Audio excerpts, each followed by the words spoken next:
like rapping on YouTube beats that they stole for free. Oh my gosh, let's speak about that. That is like my biggest fucking pet peeve. Yeah. When someone wants me to play their music and they have the YouTube beats, I instantly get notified. Why? Because I can't get monetized if I don't know like the owner or whatever. I'm just like, damn, another one. Why? Yeah. And then funny story, it was someone, and I don't like to name drop because I'm on my podcast. I really don't want to make anyone look bad. For sure. So someone played me their song. They shot a whole music video into everything. I went to a showcase and I heard that same beat and I'm like, what the fuck?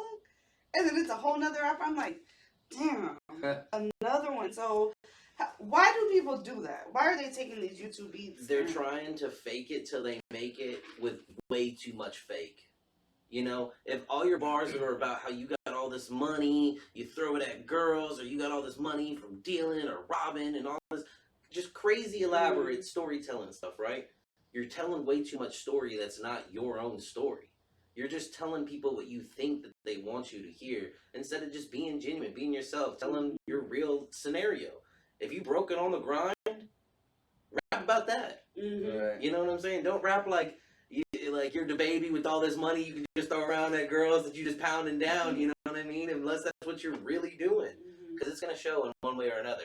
Whether it's YouTube copyrights, because YouTube ain't going to like just let you get away with that. They can flag you, or fans.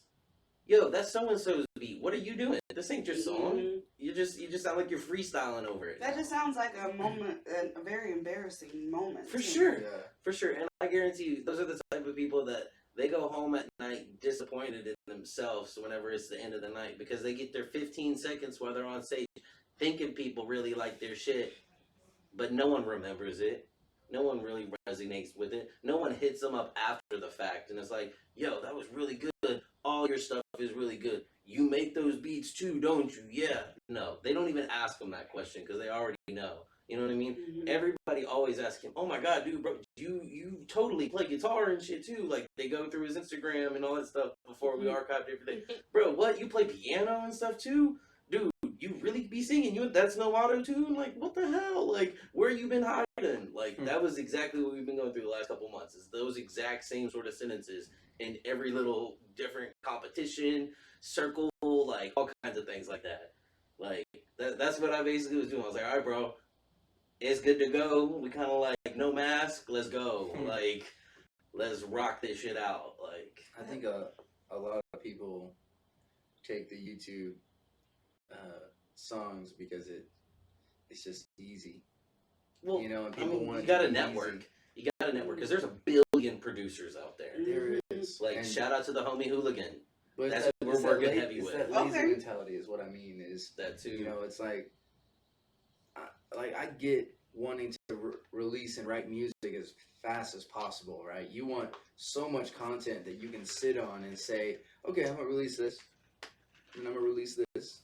You know, you work a long time, and then you have that rest of that time to release and release and release, and then you take a break from releasing, and then you write a bunch of stuff. But you're not gonna get anywhere, you know, plagiarizing music. Because that's what it is. You're not, you know, like, it's not gonna happen. You're not gonna get ahead. Unless it's like something cool, like a trend where you're taking a beat from a big artist and then everybody else starts doing it because they want to put their rap over it. That's different. But saying, oh, look, this is my song and it's a beat you stole from YouTube, that you can clearly hear that it's from YouTube because YouTube beats have the same sound. Yeah, and always beat tags in them. Right. And I would say that's another thing that I would say. Spend the time to build your empire. Spend the time to find the people on your team that are going to do good and be original and be genuine and work as hard as you want to work. That, you know, like a lot of people might use the YouTube beats because they want to get a lot of content out and it's shooting themselves in the foot. It might be their heart's in the right place, but that's not the way to go about it. You know what I mean? You need to take the time that you spent listening to a beat on YouTube to take the time to make a post on social media, to find someone who you might spend $50 and go do a music session or some shit, you know, and He might make the beat in front of you and make it more genuine. Then you have substance. You know, you have something that people can hold on to and say his bases is all covered. You know, like his beats are original, his rap is original, you know, his sound is original. Like those things are elements that make an artist who they are. Like you listen to Post Malone, he got a lot of shit whenever he first started because he did rock too. Mm-hmm. He was in a rock band before he did the Post Malone stuff. But nobody sounds like Post Malone. Nobody. There's a reason why he is a legend. Same thing with The Weeknd. The Weeknd is so ridiculously good with everything that he does when it comes to producing, singing, songwriting. Whenever you hear The Weeknd, you know who it is. You don't even have to try. You know that's The Weeknd. It could be a song you never heard. And that's what's important about being unique as an artist is finding that signature as a songwriter and as an artist that makes you stand out. You should never stand out because you stole beats from YouTube. Mm-hmm. You know, Facts. You won't ever hear that from Post Malone or The Weeknd or Drake or any of those artists that are killing it still for years and years and years. You know, they're not, you know, didn't have one song and just don't do shit anymore. They're constantly working every single day to better themselves, better the people around them, find other artists to help them out.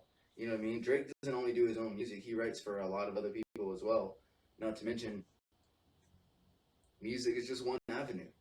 You know, most people are very linear whenever they think about how they're going to be successful. They say, oh, well, I'm just going to be an artist, and that's how I'll be successful. It's like, dude, music is 10% of the entire business. The 90% is business. Everything else, it's like, you got to network, you got to make connections, you got to find people who are going to fuck with you. You have to invest into yourself. You have to invest into other people that are going to make you money. You have to invest in companies that'll sponsor and invest into you. And there's just so many other things that you have to do other than songwriting. And if you're fucking up songwriting by stealing beats, you're not doing any of those other things. I'm telling you. Facts. You're right. You're giving all the people out there free game. Yes. And see, that's the thing too. You know, I was talking with the homie whenever we first started talking about this. All right, bro, it's gonna come down to where, yes, you have to make that music, but then you got to model, you got to act. Oh, we you need cute. You better be modeling.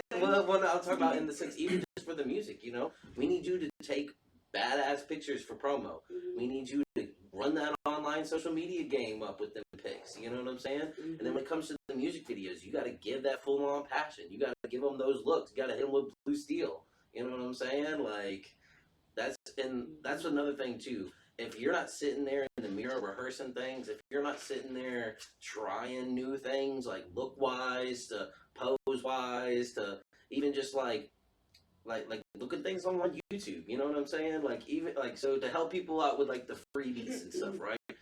My personal manager advice: humble yourself. There's no reason why if you got no credit or good credit, you can't go to a Best Buy, can't go to a Guitar Center, can't run a laptop on credit, can't run Fruity Loops, which is like $80, get a little MIDI for like $50, a little APK, and just try things. YouTube, how to make type beats, and just try. If you don't try and do, give it up.